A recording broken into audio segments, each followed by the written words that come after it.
Quantas vezes viemos para a igreja para reparar no nosso irmão? Quantas vezes deixamos, a nossa Bíblia de lado, nossos ensinamentos de lado, para xingar, para murmurar, para zombar, para criticar? Quantas vezes nós temos vendido Jesus de novo? É Natal. Dizem que é nascimento de Jesus. Podemos comemorar, podemos. Vamos fazer um almoço, vamos fazer uma ceia, ação de graças, comemorar com a nossa família, comprar os presentes para os nossos filhos, fazer a alegria deles. Mas não comece a vida do seu filho com uma mentira.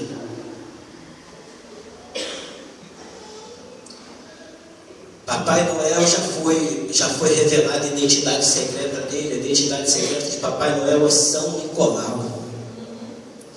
Cada um que tem uma árvore de Natal dentro da sua casa, com aquele montinho de enfeite, está virando um adorador. E se você respeita o sofrimento que esse homem passou na cruz pela nossa vida, se você é um que tem uma árvore de Natal dentro da sua casa, cheia de enfeitinho, com a cara de São Nicolau lá em cima, você vai chegar na sua casa, você vai pedir perdão e você vai queimar aquilo. Porque esse homem sofreu por mim, por você. Não é para que chegue numa data que é inventada pelos comerciantes, que é inventada pelo Papa, pelos católicos, sei lá quem foi que inventou, que eu vou virar as costas para tudo aquilo que ele fez por mim, que ele passou por mim. A palavra diz no Salmo 22 que ele se chama mesmo de verme. Eu sou verme, eu provo entre os homens. Só que verme somos nós, que a todo tempo esquecemos o verdadeiro motivo pelo sacrifício que Jesus fez por nós. Todo tempo nós esquecemos isso. Eu queria, eu quero, e eu louvo a Deus, eu oro muito, pedindo a Deus que um dia eu venha subir nesse altar e eu venha trazer milhões assim, eu jogar assim, cair um monte de bênção na vida de todo mundo, um monte de chave. Só que Jesus, ultimamente, tem falado sempre no meu coração, e eu vejo que aqui a sintonia é mesmo, que quando eu entrei na igreja hoje, o pastor estava falando sobre a cruz. Só que Jesus, ele quer, meu filho, lembra os seus irmãos, lembra os meus filhos sobre mim, que eles têm me esquecido. Eles têm esquecido de mim, eles têm esquecido o que eu passei por vocês. Lembre passo a passo o que eu sofri. Jesus, 39 açoites com azorraia, todo rasgado. Outros já teriam desfalecido, outros já teriam gritado. Jesus não soltou. A palavra diz que ele, como um cordeiro, ele apanhou um grito. Como se não bastasse, como se fosse pouco esse sofrimento, os carrascos pegam Jesus, levantam ele, colocam ele sentado em cima desse tronco onde ele foi açoitado, arrumam um pano vermelho e jogam ele como se fosse a manta do rei. Pega um pedaço de caniço, toma aqui o seu cetro, e com esse mesmo caniço, como se debochasse, o rei apanha com o próprio cetro dele. Eles batiam Jesus ali, pá, com aquele caniço. O rei que apanha com o seu próprio cetro. Em vez de um beijo, cuspiam na cara do nosso Jesus. Não sei se alguém aqui já foi cuspido na cara, mas isso eu acho que qualquer um, principalmente se for homem, acho que qualquer um já perde a linha. E Jesus continuava sem soltar um gemido, um grito, uma palavra de maldição contra aqueles homens. Nenhuma. nenhuma palavra de maldição, ô seu desgraçado, seu isso. Jesus não falou nada. Jesus é levado para a cadeia, de volta naquela cena de tortura toda, aquela sessão de escárnio. Jesus volta para os calabouços, espera o dia da crucificação. É chegado o dia, pegam Jesus, todo aquele sangue grudado naquele pano vermelho, né? Aquela quantidade de sangue, aquilo tudo grudado. Vem aquele romano amoroso e puxa aquele pano que estava grudado na pele de Jesus com o sangue dele. Imagina o tamanho da dor. Imagina um corpo já cansado, com fome, com sede, já ali nos seus últimos ali, ó, suas forças para caminhar. Ainda veio infeliz e ainda puxa aquilo que está grudado na sua pele, como se Jesus já não tivesse sofrido tanto.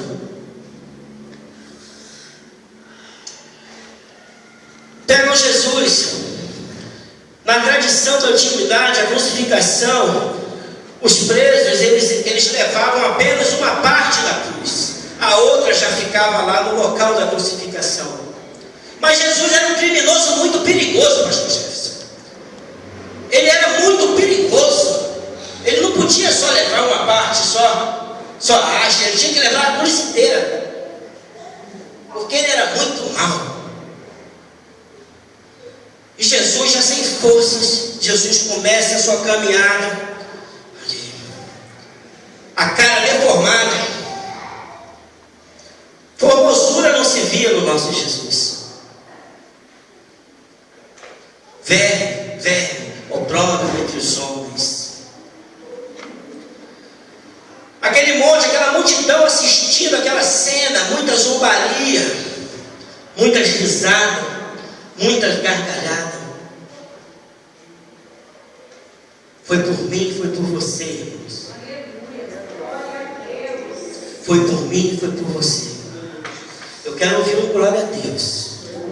Glória! Quero ouvir, porque eu creio que essa igreja aqui é uma igreja que aceita ouvir a verdade. Aceita, essa igreja aqui é uma igreja diferente. Aqui não é igreja de prosperidade. Aleluia! Se vem para os cultos, aqui vem para os cultos para aprender sobre Jesus. Aqui vem para se ouvir a verdade e conhecer Jesus. E é preciso que nós entendamos todo o sofrimento, todo o sacrifício que foi passado pelo nosso Jesus, para que nós não venhamos a vendê-lo de novo. Porque Jesus foi vendido, não foi uma vez só. Jesus foi vendido por Judas, Jesus foi vendido por Pedro, Jesus foi vendido por muitas pessoas e tem sido vendido por nós quando nós erramos, quando nós não damos valor a isso que foi feito.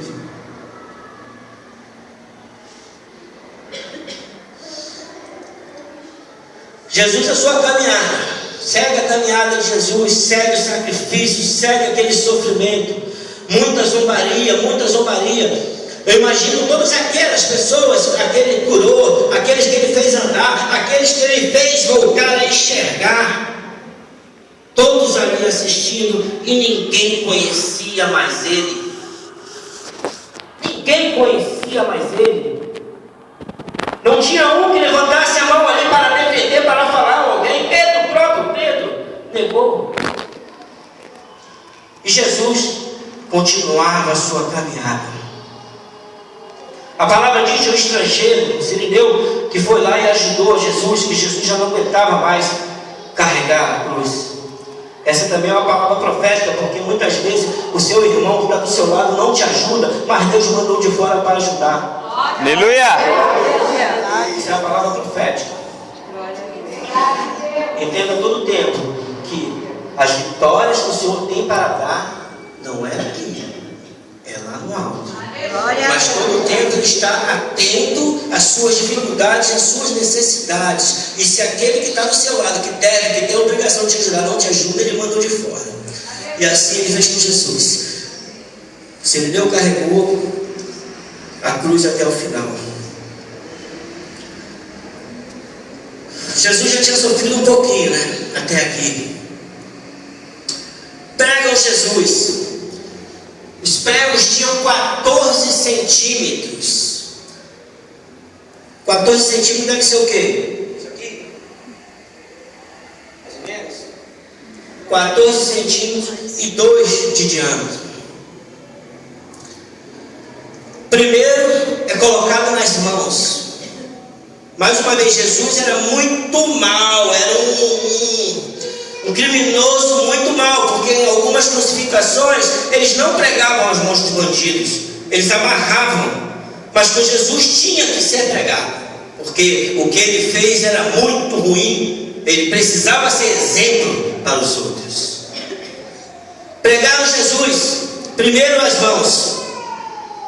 14 centímetros de prego entrando numa mão, 14 centímetros de prego entrando na outra mão. Aquela cruz é levantada. Todo o peso do corpo de Jesus fica em cima das mãos, agarrada por um prego. É colocado embaixo dos seus pés um banquinho para que possa ser pregado os pés. Alguém que já furou o pé com prego? Dói, não dói? Eu já furei. E olha que o prego que eu furei o pé era desse tamanho. Preguinho de ripa. Dói. Imagina um prego de 14 centímetros atravessando sua mão. E dessa mesma maneira foram feitos nos pés. Todo a dor, todo o peso de Jesus. Porque você imagina um homem que passa por uma sessão de tortura daquela. Vários açoites, a pele toda rasgada, com fome, com sede. Ele não aguenta mais o corpo. Então todo aquele peso está aqui, ó. E os pés junto, forçando a mão, o sangue jorrando. Ele aqui.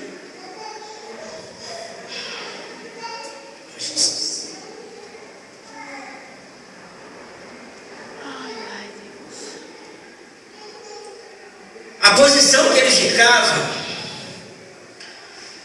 os pulmões eram contraídos, não dava para respirar. Não dava para respirar.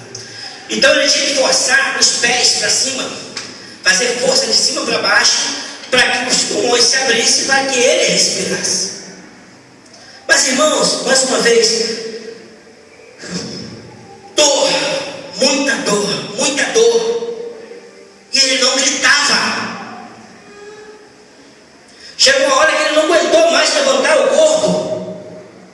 E ele teve que escolher em sentir dor, em não respirar. Porque ele não aguentava mais levantar o corpo para respirar. Qualquer um de nós, qualquer ser humano normal, teria morrido ali já há muito tempo. Mas ele não poderia morrer ainda.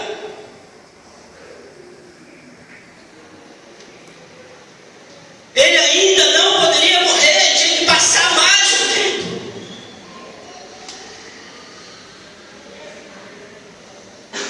E a zombaria lá embaixo continuava esgargalhada. A palavra aí fala, foi crucificado entre dois bandidos. Aí um ainda é usado pelo cão e fala assim: tu é Deus, por que tu não desce daí? Eu vou responder por Jesus. Foi pelo verme aqui, ó. Eu sou verme. Foi por nós que ele passou aquilo tudo.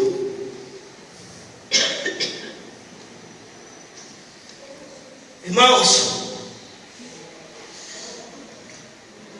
Jesus ainda fala: Pai, perdoa-os, eles não sabem o que fazem.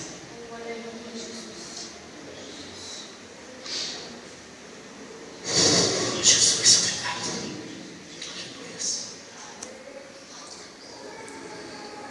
Tente imaginar, irmãos, o tamanho da dor desse homem. O tamanho, o peso, a quantidade de pecados que ele carregou. A quantidade de pecado. Vamos juntar só nós aqui. Imagina o sofrimento. Ele carregou o pecado daqueles da época, daqueles que já tinham morrido, e desses que estamos aqui, e dos que ainda vão nascer. Esse foi o pecado que ele pegou para ele. Ele nos comprou com o sangue dele.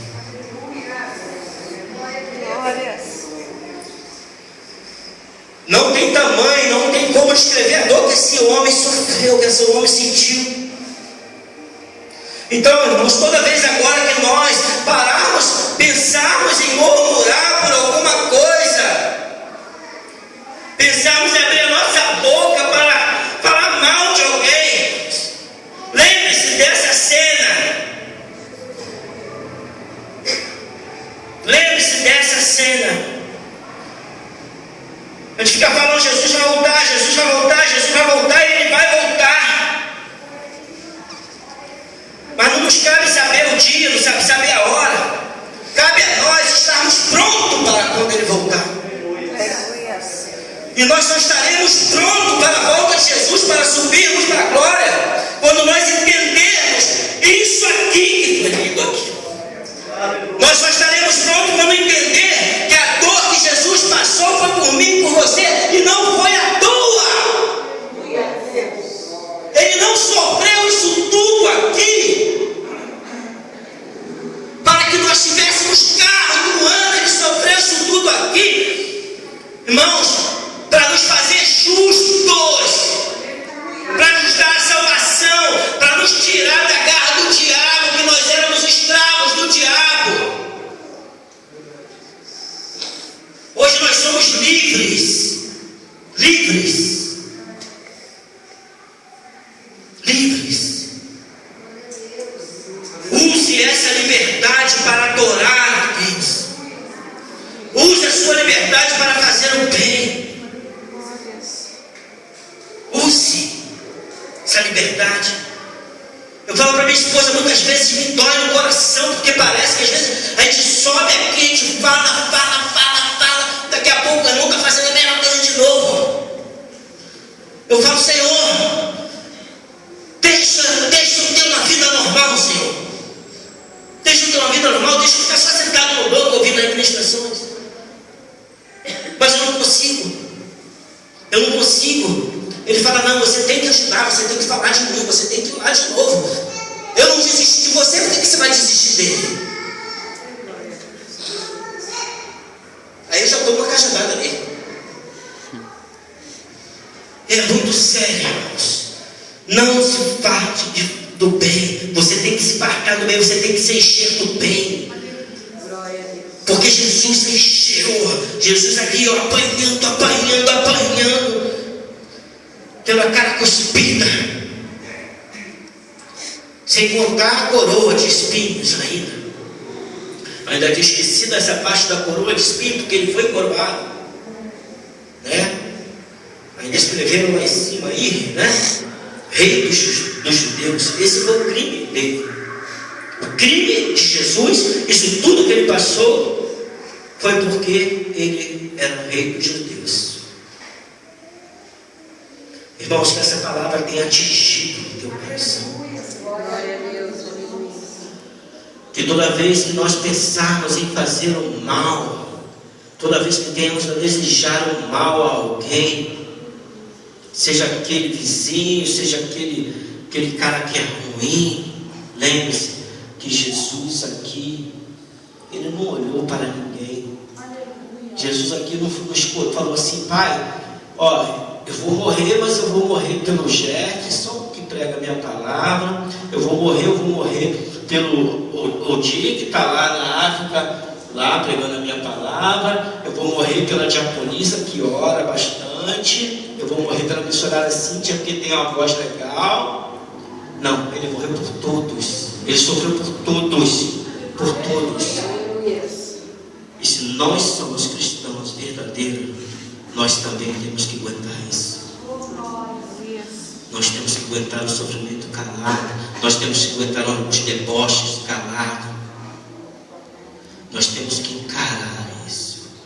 Porque o pior que seja o nosso sofrimento, a nossa dor, a nossa angústia, o nosso dia, a nossa semana, por pior que tenha sido o seu ano. Aleluia, Deus. Não entrou nenhum prego de 14 centímetros nos teus pés nem nas tuas mãos. Aleluia, Deus. Eu queria que a igreja se colocasse de pé.